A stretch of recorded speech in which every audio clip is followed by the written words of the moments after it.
Hey folks, hope you're all doing well and welcome to episode 24 of Recommend an Album to Review. Alright, so for this week, I want to thank the subscriber who suggested this album to me. Again, it's a band I'd never heard of. They're from Australia.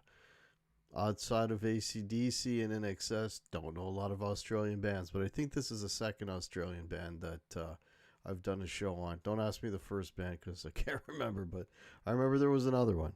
But this band is called The Church, and the album is called The Blurred Crusade.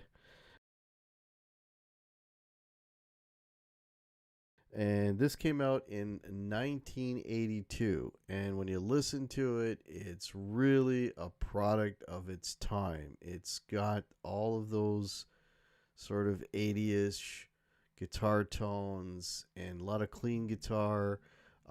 It's very British. I mean, the band's from Australia, but it's very British sounding. The singer has he's got a great voice, but he's got a lot, like what I call a character voice. He's got a lot of character in his voice, and he reminds me of those singers back in the day. I did a show a while back. I talked about The Mission, where the guys got like a real character in his voice with that band, Mission UK.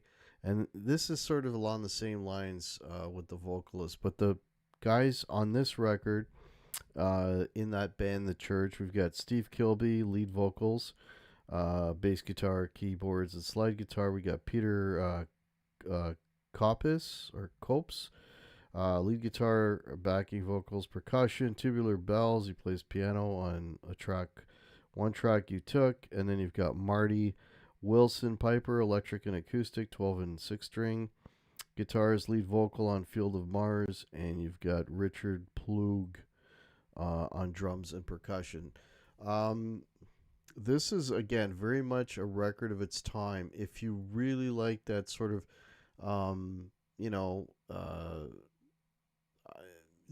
they don't sound like the Smiths, but they remind me of the Smiths in that, it's guitar, bass, and drums,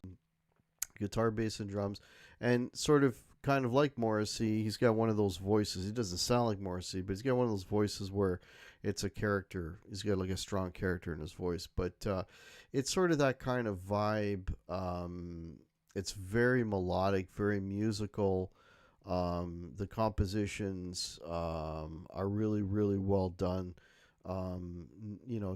It's a pop record, let's call it, but a pop record of that time, of that sort of early 80s genre. So, yeah, I mean, you could kind of think of the Smiths a little bit, with this sort of vibe. Not that they sound like the Smiths, but that same kind of vibe of the Smiths in that time. Or, yeah, when did the Smiths comes out? I don't know, but it reminds me sort of that vibe. Trying to think of other bands to compare them to, early 80s. It's just got that sort of new wave, early 80s British vibe to it. But a really good album. So let's go through the tracks. All right, the first song is Almost With You. It's got, again, as soon as you hear the guitars, it kind of puts you in that early 80s thing. It's got that sort of very jangly guitar sound to it. Very, very hooky, very poppy.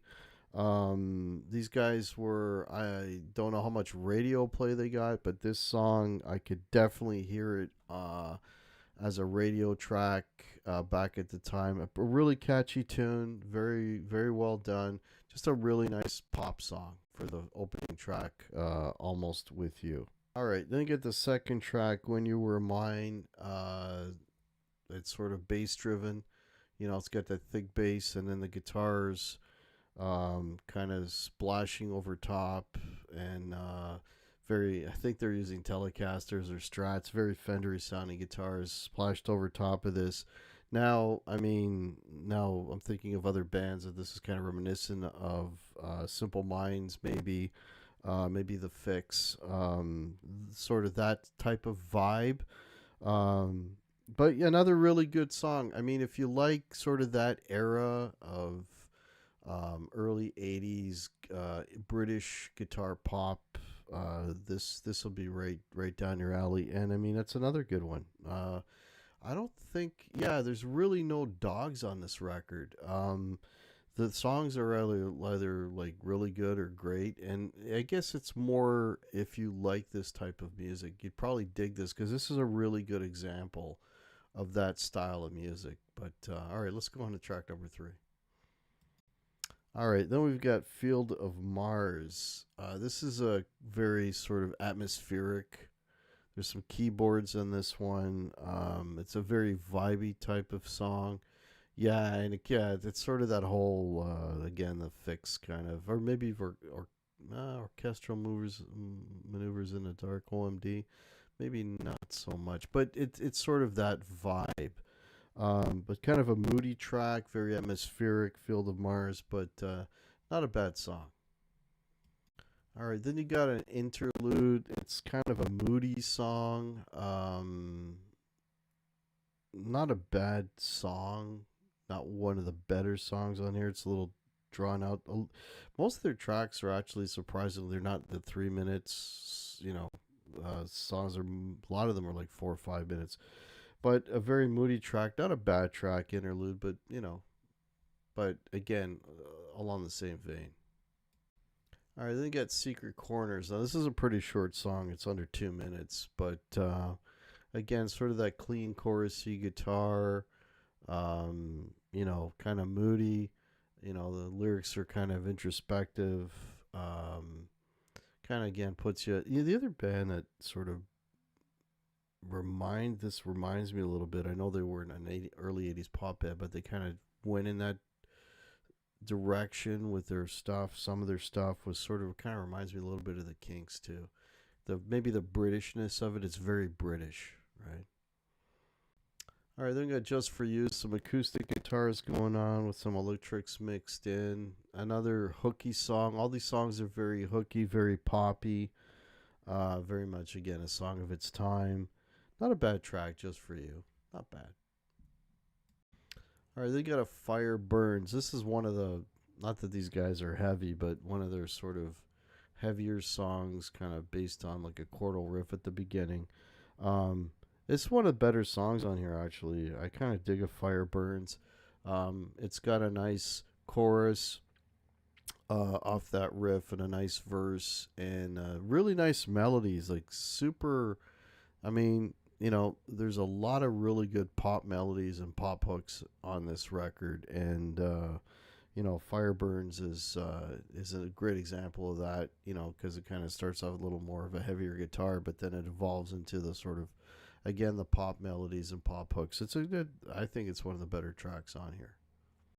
I got To Be in Your Eyes. This is very Smiths like, very moody, a little bit dark, but still very poppy and very hooky.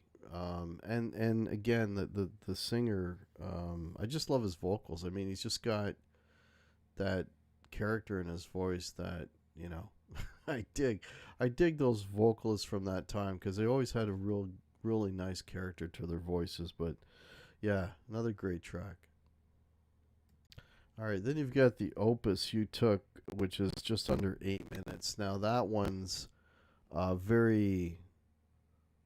It's cool because it really makes use. It's very sparse, so it really makes use of a lot of space in that track. And again, it's got that 80s. I mean, I can't go on and emphasize it anymore. It's such that feel. But not a bad track. A little bit long, You Took. And it's got different parts to it and whatever, but the whole thing with this, again, it's kind of, there's a lot of melancholy on this, and this is another one of those melancholy type tracks, but really makes good use of space, so that when the instruments and the parts come in, they have maximum impact. But not a bad track, You Took. Then you got the closer, Don't Look Back. It's a shorter track. It's a little over 2 minutes. Again, very sparse, very melancholy, but still very poppy. So, not one for me, not one of the better songs on here. So overall, what do I think? I think that if you're a fan of those bands that I mentioned and you like that sort of era of sound, of that was era of sound, that genre, if you liked like early Simple Minds, if you liked the Smiths, if you liked, maybe the Fix, sort of that sort of vibey of clean, maybe jangly guitars, not a lot of overdrive, really hooky, really melody, very pop oriented with these guys. There's a lot of melancholy going on.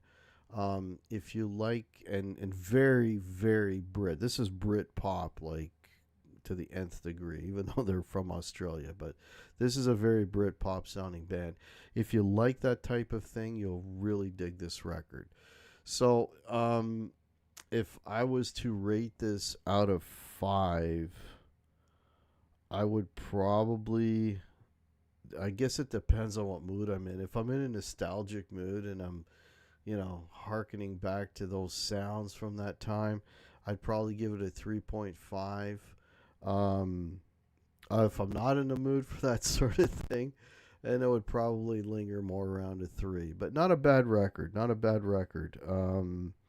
You got to respect the musicianship that went on here. The songwriting is top notch. The hooks are great. The melodies are great. I love the guy's voice. So there you go. So I hope you enjoyed that. If you're new to the channel, hit the like, hit the subscribe. And the way the show works is I do one of these once a week. If you'd like me to review a record, throw that in the comments. My criteria is really simple. Nothing I've already done on the, no records or bands I've already done on the channel. I've done a lot. So none of that. And just an album, just a single album that I can basically listen to a few times and digest in a week's time. So thanks for watching, and yeah, we'll catch you next time. Cheers.